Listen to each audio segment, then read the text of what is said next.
Morning everyone. Hope everybody had a good weekend and yeah, didn't get too much sun, or at least didn't get too burnt, but I hope everybody is well. Third part of chemistry 2. So we've been looking at ionic and covalent bonding. We looked at small covalent bonding last week. It was last week. I think it was last Wednesday now. Seems like quite a long time ago. Morning, Amy. Morning, Tanishka. We looked at small molecules. We looked at what the covalent bond is, and a few of you have sent in sort of pictures of trying to draw out some of those molecules for the ones I set for homework last week, or for the ones I said to actually have a go at and just try out and see how I did. So well done those of you that have tried those. What I want to do today is we're still going to stick with covalent molecules, but we're going to look at some of the bigger molecules now. So when we were talking about the small ones, we had molecules such as sort of carbon dioxide, such as ammonia, methane, those sorts of molecules. And we said that the intramolecular bonds, so the covalent bonds inside the molecule, were very, very strong. And there's a lot of attraction going on there. In fact, let me just draw out one of these just so we can have a quick look at. Let's start with one of the simplest ones. So we'll start looking at hydrogen. So draw one of those, and let's just duplicate that. Now, what we were saying is, we said if we look at the inside of hydrogen, we're going to have a pair of negative electrons here, and we're going to get this single proton in the middle. So these two are both very, very negative, and we've got these positive protons here. So because we've got this opposite charge, so here and here, we've got these opposite charges attracting, we end up with a very, very strong bond. But when you actually get lots of these molecules together, the intermolecular forces, that is the forces between the molecules, are very, very weak. So generally, when we start looking at small covalent molecules, we end up with a very low melting point, a very low boiling point. They don't conduct electricity because there's no electrons that are free to move. They are obviously gases, so we're not looking at hard materials. And yeah, so we've got these very weak forces which affects all of the way properties as we go through. Now, what I want to have a look at today is still covalent molecules, but we're going to have a look at the giant ones.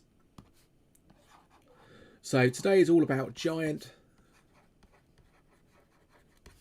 covalent molecules. Now, the bond themselves, so the covalent bond, doesn't change. The strength of it will be dependent on the atoms that the bond is forming between. Remember, we're using the word atom here, not ions, because there's no electron transfer, so we're not making charged particles. So the bond will be determined on the atoms that's involved. So the carbon-carbon one's very, very strong. Some of the other ones are a little bit weaker, so they're much easier to break. However, we're now looking at these giant structures where those covalent bonds are between every atom in the structure. And that's going to have a very, very big effect on the overall properties. So we're going to start off having a look at diamond. So let's just drop a picture of a diamond in. If I'm going to drop a couple of these in.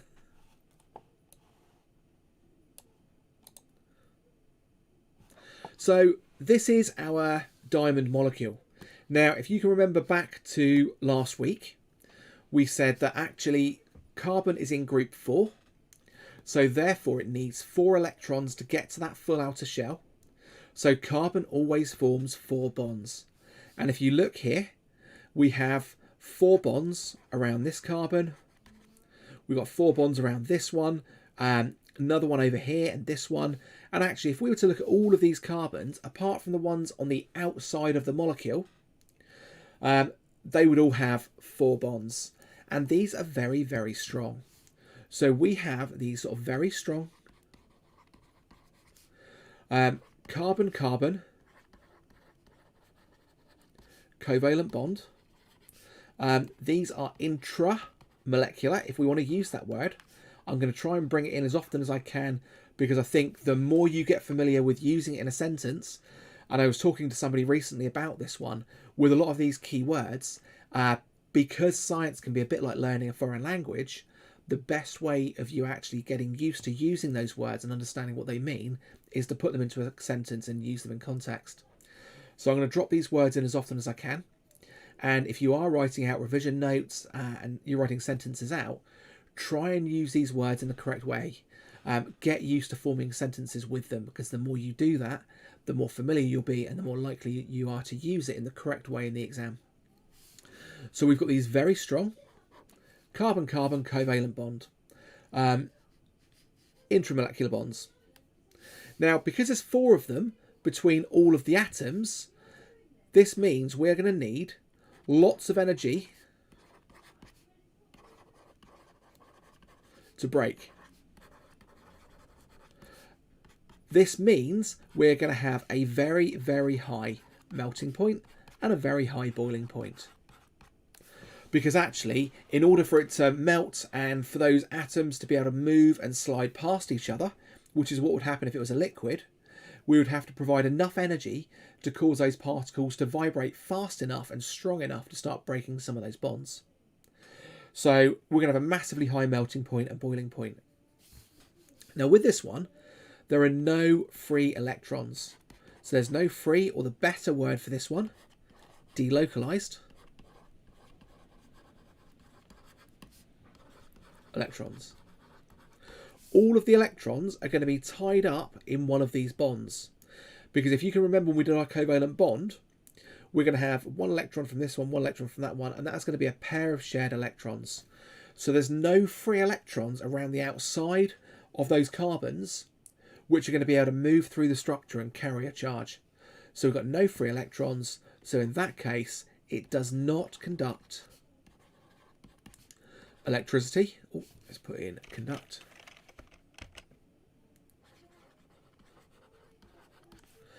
Does not conduct electricity, and it's going to be a poor conductor of heat, because the two actually go hand in hand. Generally speaking, anything that's a good conductor of electricity will also be a good conductor of heat, and we'll come back and explain why that is when we look at metallic bonding. So no free, no delocalized electrons. However, it is going to be very hard. And the reason that diamonds are very hard is because we've got these 4 strong covalent bonds. So in other words, if we want to break the diamond off, we want to rub pieces off that diamond, we're going to have to start breaking lots of bonds, which is going to require lots of energy, lots of force.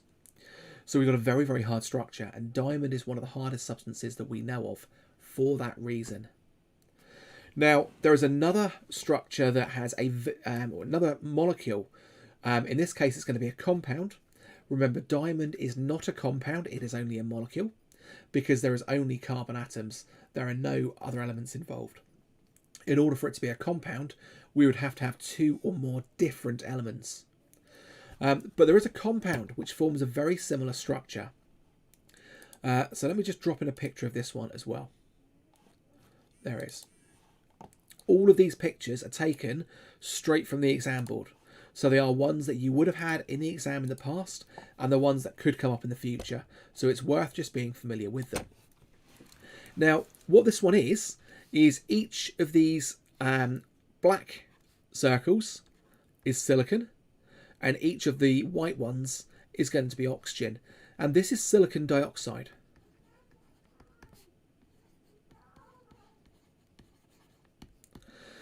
Now, we don't know much about the bond strength on this one, and that's absolutely fine. That doesn't come up in the specification. What we do know, though, is that actually, although the silicon has 4 bonds coming out of it, so it's going to be bonded to 4 separate oxygens, the oxygens only have 2 bonds.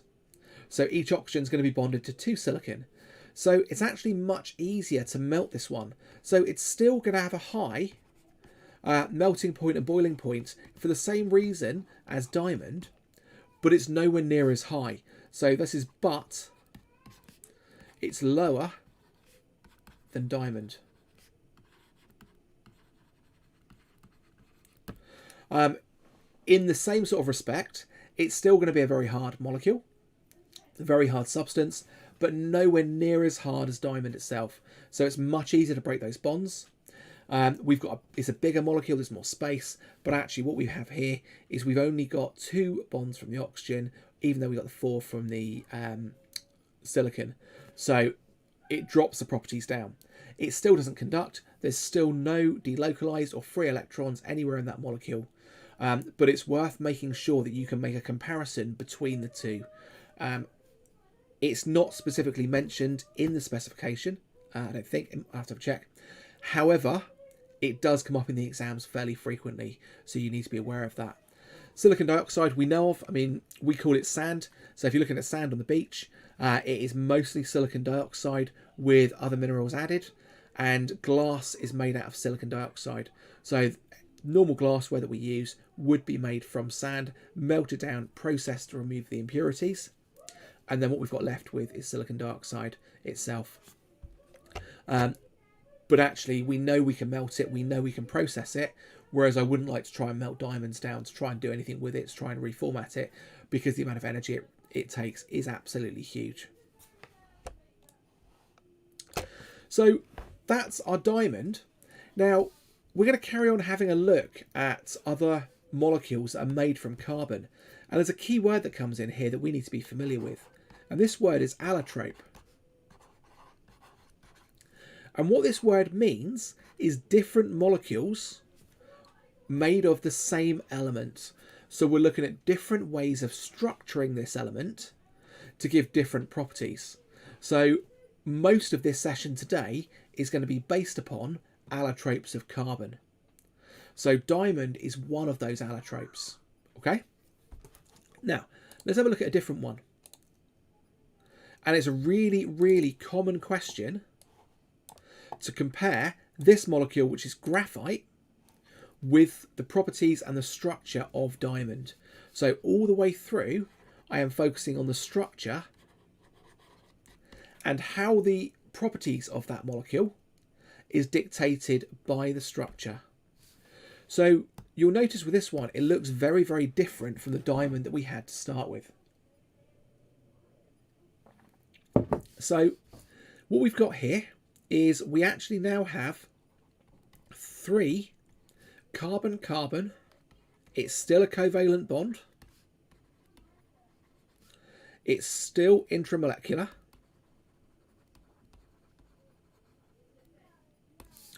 Between the carbons. And you're going to be there hopefully going, but he said carbon always forms 4 bonds. Correctly so.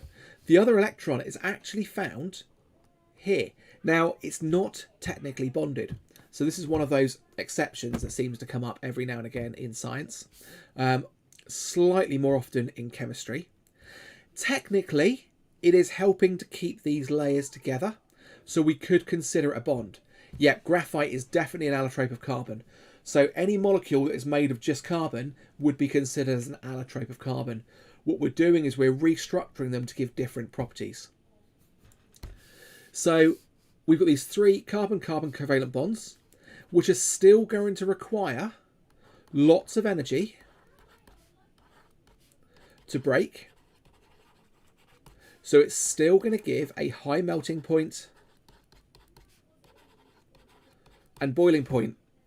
However, there's less of these bonds than diamond, so the melting point and the boiling point of graphite will be lower than diamond. It's still going to be high, it's still going to be a solid, it's still going to take a lot of energy to try and break, but nowhere near as much as diamond would. So from that point of view, we're now linking those, but we're also making the comparison to diamond as we're going through. And one of the things it'd be worth you doing after this lesson is making a table, and in that table put down the similarities and the differences between the structure and the properties of diamond. And if you want to expand it out, you can include some of the other allotropes as well that we're going to be talking about as we're going through. And again, I'm more than happy if you wanted to do those. Email them through, take pictures, do them in Word, whatever, and I'll have a look at that if you want me to. But it's quite a good revision exercise to go through and make those comparisons, because realistically it's a sort of 6-mark question they could ask in an exam, getting you to make those comparisons. So if you've already done it and you're aware of it, it'd be easier for you to do in the future. So we've got these 3 carbon-carbon covalent bonds. Lots of energy required to break. So it's got a high melting point and boiling point. Likewise, I'm going to put but it's lower than diamond. Now, what we do have though is we've got the fourth electron. So the fourth electron per atom or per carbon atom is now found floating between these layers, and there'll be a weak force of attraction between the nuclei of these electrons, of these carbon atoms, and the electrons that's floating through together. What it means though is that we have very, very weak forces between the layers. Now, what you've got to try and remember here is these layers are huge. Each layer is going to be one molecule. So it's made up with many, many, many carbon atoms in that layer. So it's still going to have a high melting point and a boiling point for that layer. Okay, but the layers can slide over each other very, very easily. There's weak forces between them. So because of these weak forces, they slide easily. So one of the uses of graphite is actually in like an industrial lubricant. So they can often put a graphite additive into engines and car oils because the layers are very, very slippery over the top of each other, and it helps lubricate the inside of the car engine. The other thing that we use graphite for is the lead in pencils. We don't use lead anymore, we use graphite, because actually when you're writing with that pencil, as you're running it across the paper, the friction between the paper and the pencil are causing those layers to rub off, and what you're doing is leaving layer upon layer of graphite behind onto the paper. So we've got these weak forces, but in this case we're not linking them to the melting point and boiling point. We're linking them to the other properties, which is the fact the layers can slide over each other. So graphite itself is quite soft because we can manipulate it by moving those layers. Each layer though is quite strong. Now this fourth electron, if I'm going to do this in a different colour just sort of to make it stand out a little bit, this fourth electron is delocalized. If you're struggling with the word delocalized and you don't like the word delocalized, I would still recommend trying to use it in context. But again, if you're in the exam and you've got this, sort of brains freezing, what's that word? What's that word? Don't worry about it. Put down free electron. So the fourth electron is free to move through the structure.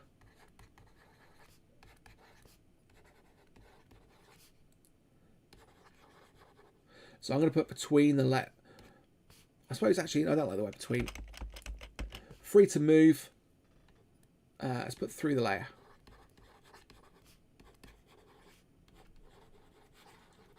So in other words, if we connected a battery up to graphite, and you can do this with pencils actually, it's very, very easy with a sort of a penny LED and a resistor and a couple of wires. You can actually create a circuit using a pencil that you'd have at home, because as you put a current through and you're sort of creating a potential difference, the electrons actually start moving through that graphite. So it becomes a very, very good conductor indeed. And a lot of the time when we're doing electrolysis in schools, because graphite is quite cheap, we will often use graphite electrodes because it is a very good conductor.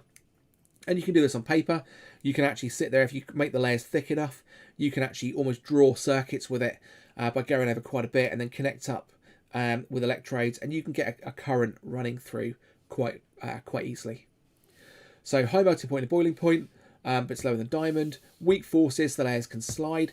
Delocalized electrons, so they're free to move through the layer, so it is a good conductor.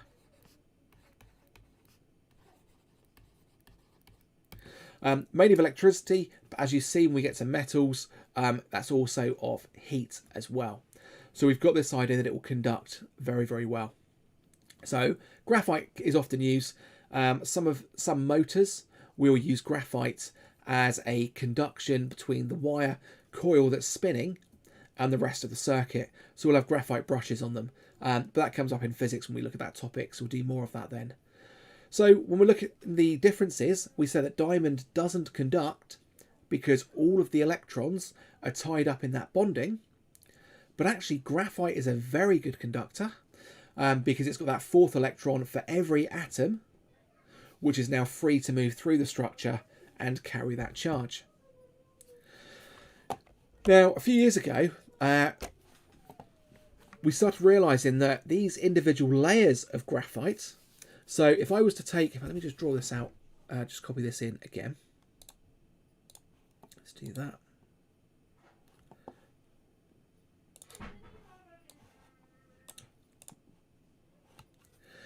If we were to actually take just one of these layers,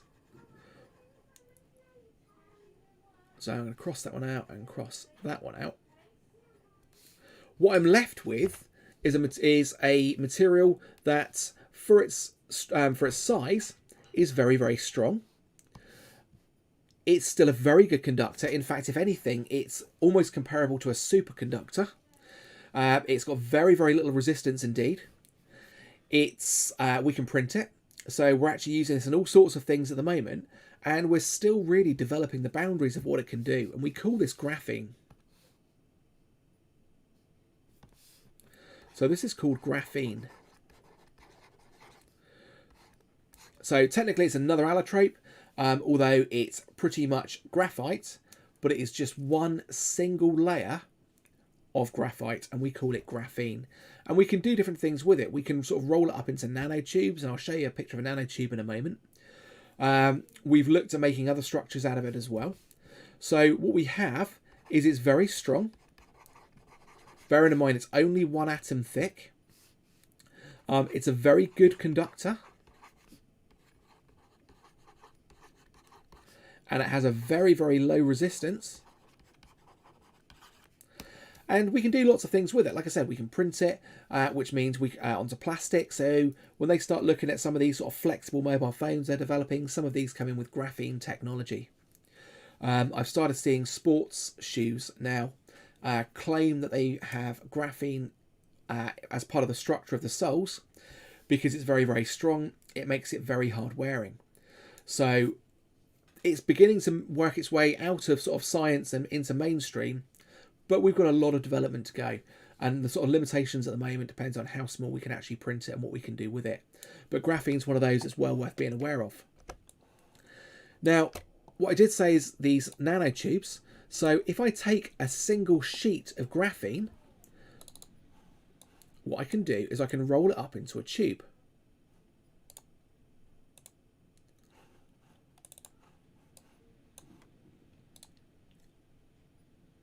Okay, I can roll it up into a tube. Now, we call these nanotubes. The term nano comes from the scale or the size of these molecules. So when we're looking at them, we're looking at them being very, very thin. Now, they can be as long as we want to make them, but if you have a look at it, we're only actually a few atoms across in diameter. Now, these have the usual properties that the rest of them have, so we're still looking at a high melting point. We're still looking at a high boiling point in the same way as graphite and graphene, because we've still got those 3 carbon-carbon covalent bonds between each of the carbons.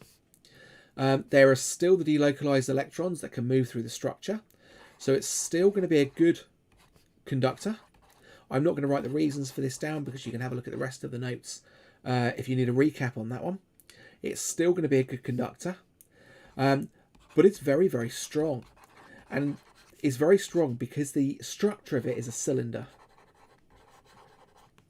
Okay, now you should know from maths that actually when you look at the sort of compression strength of a cylinder, it's got a massive amount of strength compared to other shapes. So because of that, they're actually starting to use this in some of the sort of higher end tennis rackets, other sports equipment, in sort of construction, where you need a sort of very high strength but a very low weight. We can start putting carbon nanotubes into the structure to try and boost that strength without increasing the weight at all. We can also start putting it in structures where we might want that structure to be able to conduct electricity. So if we're looking at making smart fabrics, for instance, we could use these then, because we could actually have a current moving through if we needed them to. So again, there's lots of science here, And those of you that are sort of thinking of STEM careers in the future, these are the sorts of areas that you may be working on, because the science is relatively new. We're sort of looking in the last 10 years or so, which means universities are still working with it, and manufacturers are only recently starting to actually work out how they can use it for their products. So there's going to be a lot of progress working with these. The other thing we can do is we can actually have a tube, but we can seal the ends of these. Now, there's another structure which is very similar, which I also need to drop in. Apologies for the pictures, but you need to be able to recognise all of these pictures in the exams. As far as I'm aware, Tanisha, and I'd have to have a look at this, I think a lot of the strings are going to be polymers, which we'll have a look at in a minute.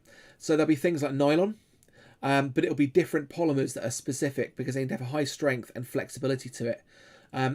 As far as I'm aware, they're not used, nanotubes wouldn't come into the strings, but they would be made into the actual body of the racket, because you want the racket as light as possible, but still with a very, very high strength. But I'd have to have a research exactly to find out what the strings are made of, but we could do that in a minute. So, we've got the nanotubes, but we've also got this other structure here, which is a fullerene. And to give it its full name, it's actually called a Buckminster fullerene. And this is another allotrope of carbon.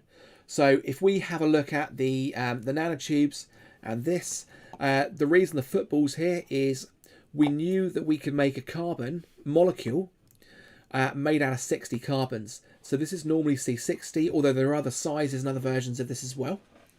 And when the scientists were actually looking at the structure and what the structure might look like, they realised actually it could be made of a series of hexagons and pentagons in the same way as a football is.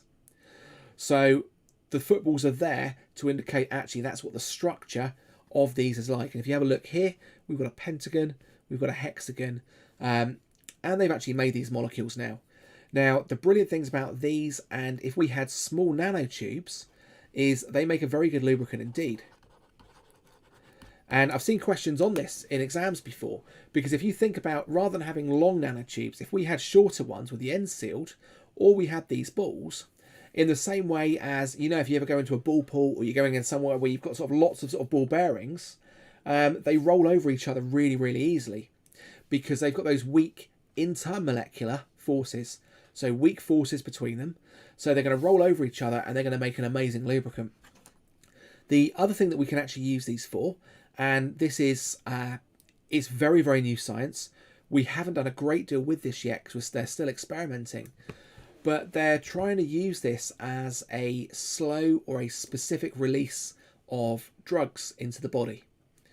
Now, I've just put down drugs and medicine here. Again, it's quite new. They're trialing a lot of techniques with this one. But for instance, in the body, you've got what they call this blood-brain barrier. And it's a barrier that stops certain substances going from the blood into the brain. So it's sort of a protective structure. The problem is, some types of maybe cancer or some types of other illness, we may need to get drugs into the brain. And what they found is that some of these fullerenes will pass through the blood-brain barrier. So what they're trying to do is work out whether they can put drugs inside these. So after they've moved through the blood-brain barrier, they're going to break down and release the drug into the brain. So it could be used as a way of delivering that. So again, a lot of this is quite new science. It's worth doing research on these. It's worth keeping up to date with a lot of these uses and doing the research, because some of it is very new, some of it's quite cool. Some of it I don't know about yet because I've got to keep reading around on these because we're still making discoveries. Yeah, Tanishka, C60 is the formula of one of the types of fullerene. Okay, so the Buckminster fullerene is one type. We can have other ones, sort of nanotubes, and they sort of form structures looking sort of a bit like pill shapes like that, with sort of sealed ends. And again, we can sort of put things inside them, or we can make them into big, big structures as well. But they have all the same properties as graphite or graphene, in the fact that they have strong intramolecular force or bonds. Those carbon-carbon ones, they have a high melting point, a high boiling point, but lower than carbon. Lower than diamond. They've got a delocalized electron, so they're very good conductors of electricity, unlike diamond. And because the layers can slide over each other, they make a very, very good lubricant, usually used in sort of industrial processes. So we've got those ideas as well. So we need to be able to link those properties to the structures for these. So those are the main fullerenes. Let's make sure I haven't missed anything on that one. No, cool.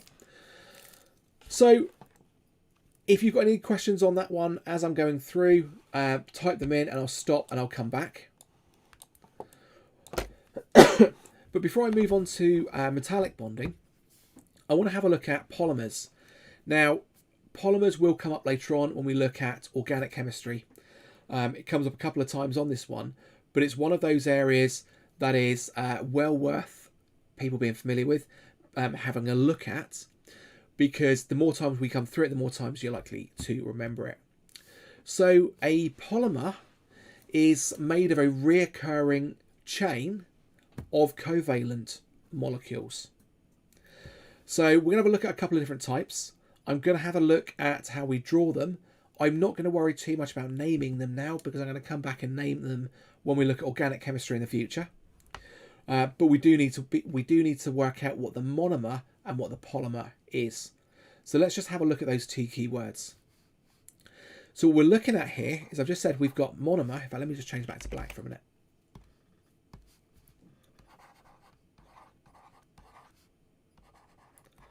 Monomer, and we've got the words polymer. This word mer, we're just using, it just means unit. Okay, so we're just looking at this word as a unit.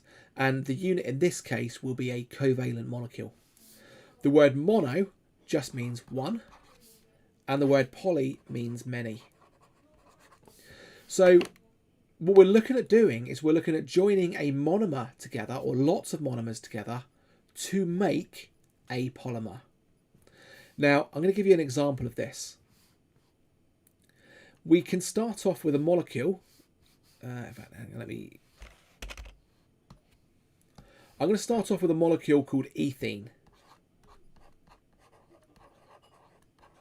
Ethene has the formula of C2H4. Don't worry too much about the name at the moment. We'll look at naming all of the organic molecules and polymers later on. But I'm bringing this up from a covalent bonding point of view. So we're more worried about the structure and what's happening here, okay? So, which is the main reason I'm bringing it in. Now, if we look at the structure of ethene, we did draw this out the other day. So let's do a recap. If I'm just going to move my coffee cup out of the way.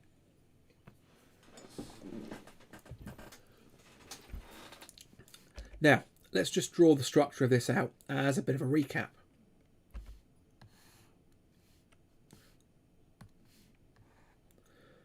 So, 2 carbons, and we're going to have,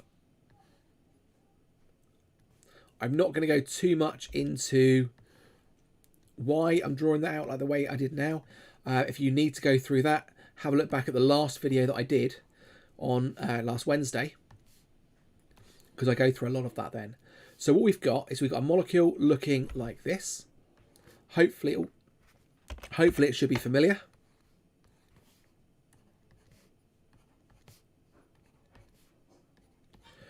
We said that carbon always forms 4 bonds, so let's put those bonds in.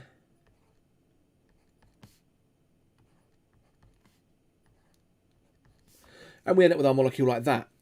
Now, generally, the way we wouldn't draw it out like this all the time, unless the exam was asking for it, we would draw it out in lines. So that is my ethene molecule. Hopefully, you can see these two are exactly the same molecule. Wherever I've got a line here, I've got a pair of electrons, because this pair of electrons means a single bond. In the middle of these, I have 2 bonds, so I must have 2 pairs. So that should all be from last lesson. Now, when we have a polymer form, what we do is we break this bond and attach it to another molecule.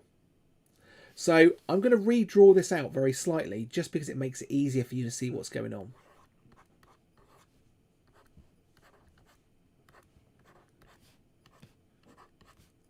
And you'll see why I've drawn it this way later on. Both of these two are monomers. Okay, they are a single molecule on their own. However, when we make plastics, and at the end of the day, plastics are polymers. So the reason we're doing this is almost, if you can look around you, everything you can see that is made of plastic, all of your man-made clothes, so nylon, polyester, all of these materials are made out of polymers. So it's a massively important process and a massively important material. The 3D printer that you've seen working over the past sort of few weeks, I haven't got it on yet today, that is using a plastic. It's a plastic filament, and that has a polymer inside there, which at some point would have been a monomer, and a chemical reaction's been used so we can join them together so we can make this plastic. So actually, as we're looking through at this, this is all one giant molecule here. I won't take it out now, but yeah, if I've got another roll here somewhere, yeah.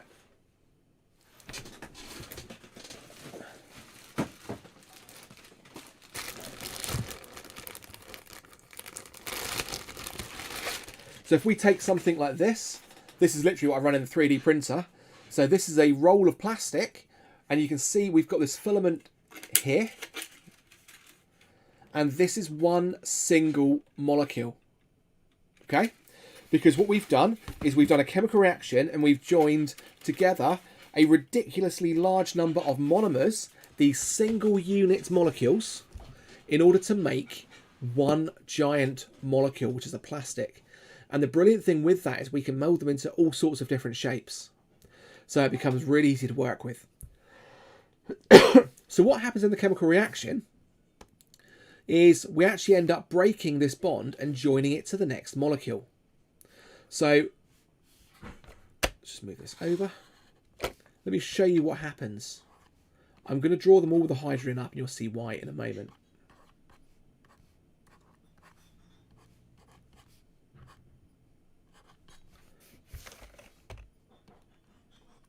So what I've done is, yeah, that's fine. I've got that bond there. This bond is going to get broken, so let's break that bond.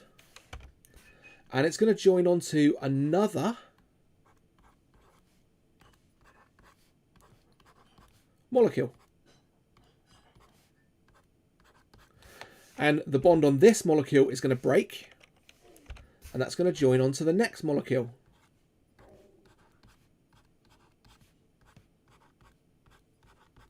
And that bond is going to break, and so on, and you get the idea. I could go on and do this many times.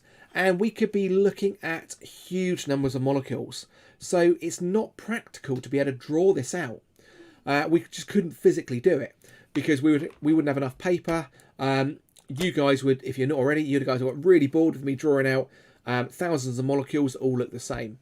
So as scientists, we need another way of representing these molecules. So what we do is we start off with our monomer, and this is the this is the reason that I've drawn it out in the way I have. What we're going to do is we're going to break the bond there, and we're going to put it on the end. This shows that I've got a bond coming out. Let's do that a little bit better. There we go. This shows I've got a bond coming out the end, bond coming in the middle. We're going to put brackets round it. Notice it's not square brackets. We use square brackets for representing ions in ionic bonding. This is normal brackets, and we put an N after it. The N represents the number of monomers that have gone into that molecule. So if I had 90 of these, N would be 90. And this bond here cuts across the brackets to show that it's joined onto another molecule. And that's the easy way of actually drawing it out. Now, we can do this with any of these. So let me just draw another couple just so that you can see what's going on. And then we'll talk about some of the other properties of polymers. Now, if I was to choose chloroethene, the only difference between this is the fact I've got a chlorine, and that should needs to make it really obvious as capital. I've got a chlorine there. Everything else is the same. Now, there is a trade name of this called vinyl chloride, which you don't need to worry about. But the reason I'm doing this one is it forms a plastic that you will be very, very familiar with. Because if you've got double glazing at home, it'll be made of PVC, which is polyvinyl chloride. So let me draw it out the way I said a minute ago.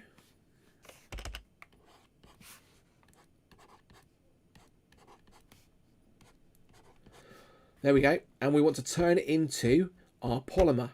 So as I said before, I'm going to break the bond in the middle.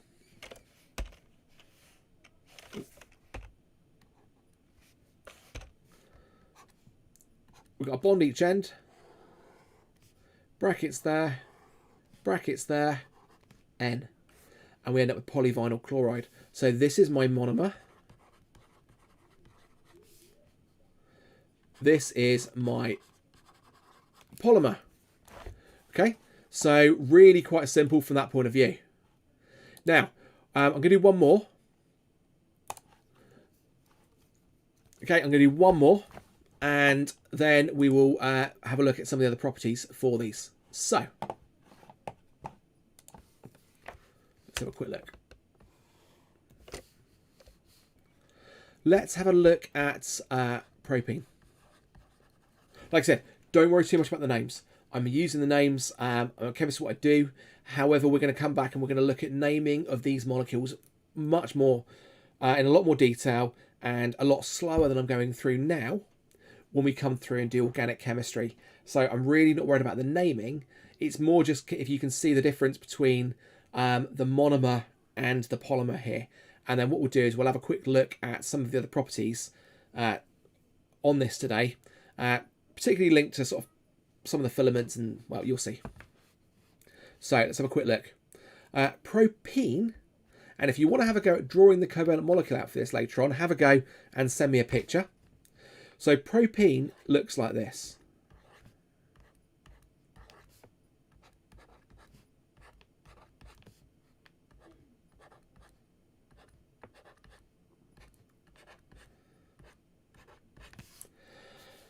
So if you want to draw it out with the dot and cross diagrams, it's a very good exercise to be able to do. All we do is we draw the circles, we can put the dots and the crosses in wherever a line is. So have a go at doing it and just see what you come up with on this one. Don't be afraid about getting it wrong. Do it on some scrap paper, take a picture afterwards, send it through to me and let me have a look. It'd be good to see that you've had a practice on that one. So this is propene. What I would say is we're going to draw it out the way we've drawn out all the others.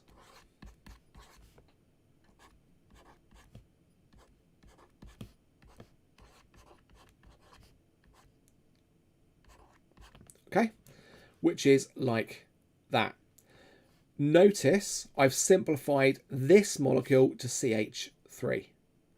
Then to turn it into our polymer, we do exactly the same as we did before. Break the bond, put the brackets in, put the N, and we end up with our polymer. Now, as I said before, these molecules are really, really big. We're looking at huge. So we wouldn't sort of draw them out in any way other than like this. But actually what we end up with is we end up with these sort of long sort of molecules here. And some of them have lots of branching. And I'll talk about why that is in a, how that's going to affect in a moment. Some have very little branching.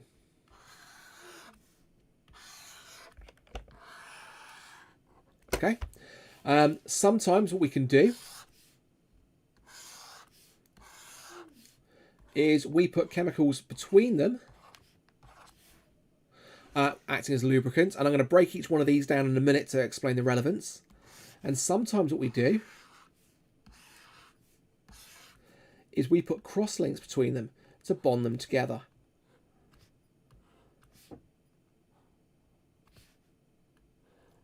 like that. Okay. Now, the structure of these has a big effect on the final properties. So as we've said before, inside the molecule, we have these strong covalent bonds. Between the molecules, though, we have intramolecular forces. Now, the size of the forces will help to dictate the properties. So the stronger those forces, the higher the melting point, the higher the boiling point. And there's a couple of things that we can do to increase those forces. One of them, so these forces go up if they're closer together. They also go up if the molecules are bigger. So if we have longer chains in the molecule.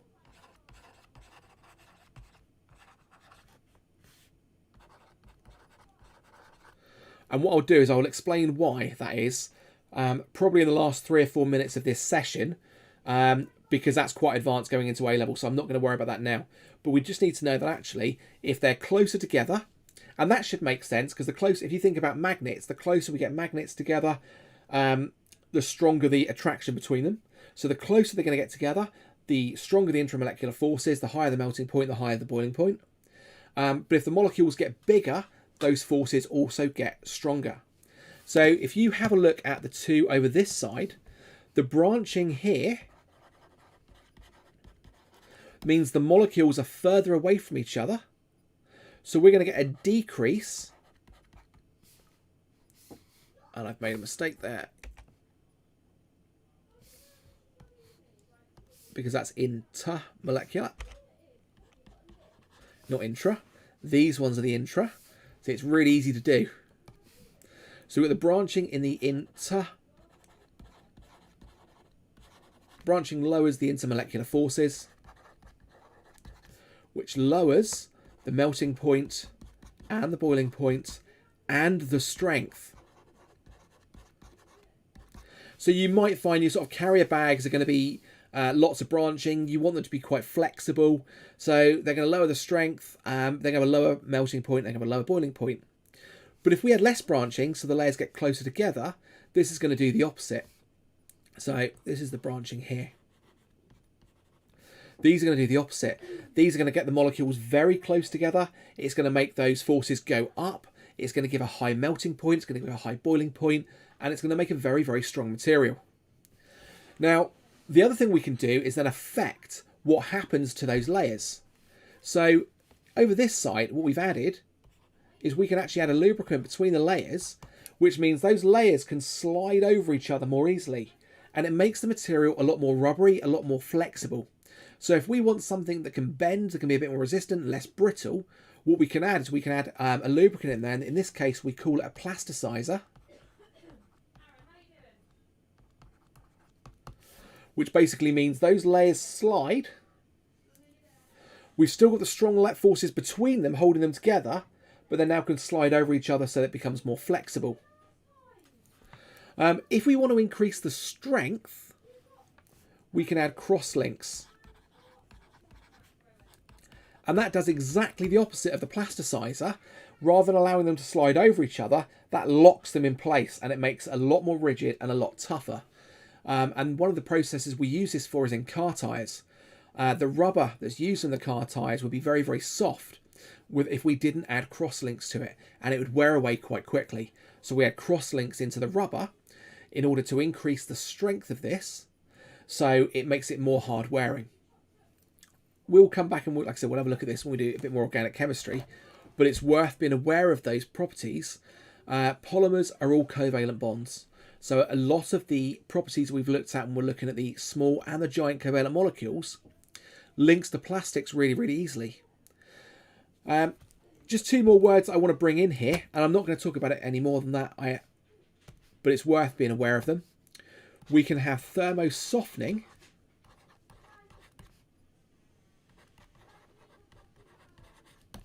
Oh, Thero.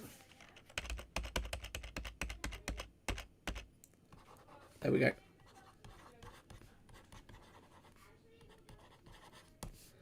and we can have thermosetting plastics. Now, you need to know about the definitions. You don't need to know a lot about why. Thermo Softening is a plastic a bit like this, which means every time you heat it up, it goes soft and we can remold it into anything else we like, which is brilliant because when I run it through the printer, I heat up the plastic and I can print it as something else. Any of the waste plastic, if I wanted to, I could technically reheat it up and again mold it manually because it's thermo softening. So heat just causes it to soften again. Thermosetting uses heat to set it into a particular shape. So we generally, excuse me, we'll generally make it into a shape, we'll heat it up, and then the heat causes the bonds inside it to form, and then it sets as that structure. So we can't heat it up and remold it. So if you want to recycle plastic and reuse it again, then actually thermo-softening is better. But if you want a material that's going to be more resistant at higher temperatures, you might want thermosetting. So it's worth just being aware of those two key words. Right. Finally. Because I realise I've gone through that quite quick. But the main reason, like I said, that polymers comes up much bigger in another topic. It's only mentioned here quite briefly. So I don't want to spend too long on this at the moment. This is right at the top end now. We're looking at right at the top at a higher level, pretty much A level. In fact, it is A level. So if you want to switch off now, that's absolutely fine. If you want to just learn a little bit more, don't worry about it too much. It's quite interesting to look at. When I said some of these bigger molecules, how the melting point and the boiling point goes up because they've got stronger forces of attraction, I just wanted to talk about what causes these stronger forces of attraction. Now, the terminology we use is called London forces or Van der Waals forces when I was at college. And if you can imagine, if we have a sort of big molecule, what we're going to end up with is we're going to end up with this sort of positive charges down the middle. We're going to have some sort of negative electrons in the middle because that's where the covalent bond's going to be. But the rest of the electrons are going to be a cloud around the outside of this molecule. And it's going to be fairly evenly distributed. However, if I had another one of these molecules and I was to bring them close to each other, the negative electron clouds are going to repel. So here we're going to have the like charges repel. Now, what we end up with then is we end up with one of them. Sorry, let me just change that to back to black.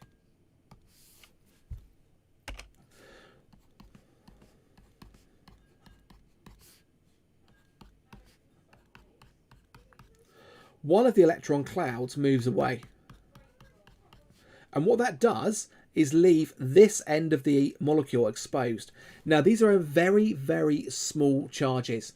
We're not looking at huge negative and positive charges like we would get with an ionic bond, like we get with a covalent bond.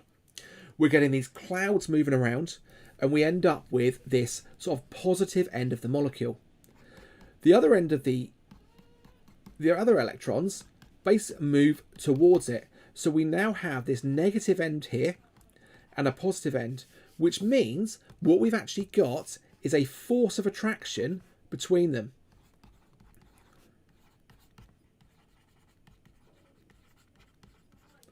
Now, the bigger the molecule, the more protons you're going to get in total because you've got more atoms, the more electrons you're going to get, so the stronger these forces become. So they're not technically a bond, even though we call them London forces or Van der Waals forces. But they're literally caused by when the molecules move together, some of the electrons get repelled, and that leaves one end of the molecule or one part of the molecule that's slightly positive, which attracts the electrons from the other molecule. So you get these weak forces between them. But the bigger the molecule, the stronger those forces, the higher the melting point, the higher the boiling point. So when we're looking at polymers, the longer those chains are, the stronger these forces become, and it just affects those properties. Like I said, you don't need to know that for GCSE, but it's one of those things that I know personally, I don't like it when people just say, "Ah, you don't need to know that, you'll learn it later." It's quite nice to know why things happen. But if it's one of those things you look at and go, that didn't make any sense at all, don't worry about it. If you want to know more in the future, when we're back to school, I'm more than happy to sit down, but it's not something you're going to get tested on with a GCSE. It's just, it might have been of interest. Brilliant. That brings us up pretty much to time. What I want to do on Wednesday is cover metallic bonding, because we haven't looked at metals at all.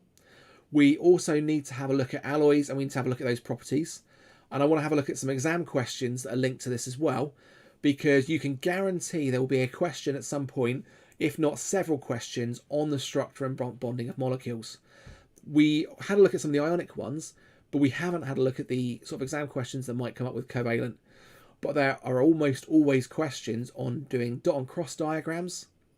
There are questions looking at the structure of diamond, looking at the structure of graphite, of fullerenes, and comparing the properties between one molecule and another. They will sometimes have questions comparing metallic bonding with covalent. I'm not going to ask the question on this now, but there was a question that came up a few years ago where they looked at, where have I put it on here, or have I not? This one. They had the structure of an ionic molecule, and this is a different way of drawing the ionic molecule. We've got these positive cations, and we've got the negative anions in this giant lattice. So they've drawn lines to form bonds, whereas up till now we've just drawn them as a sort of two-dimensional diagram, like key stage 3 solids. And they're asking about the differences. Why has this one got 108 degrees? Why has this one got 4,800? What are the other properties that are similar and different? Remember, diamond doesn't ever conduct. Ionic ones do when they are molten or when they're aqueous. So we need to make sure that we can talk about these. So I think on Wednesday we'll look at metals, we'll look at alloys, and then we'll start doing some comparisons between these different structures so that there shouldn't come up as anything as a surprise in the exams for you. Brilliant. Have a great day. I will speak to you, well, I'll see you hopefully Wednesday. Good to see you online. Take care.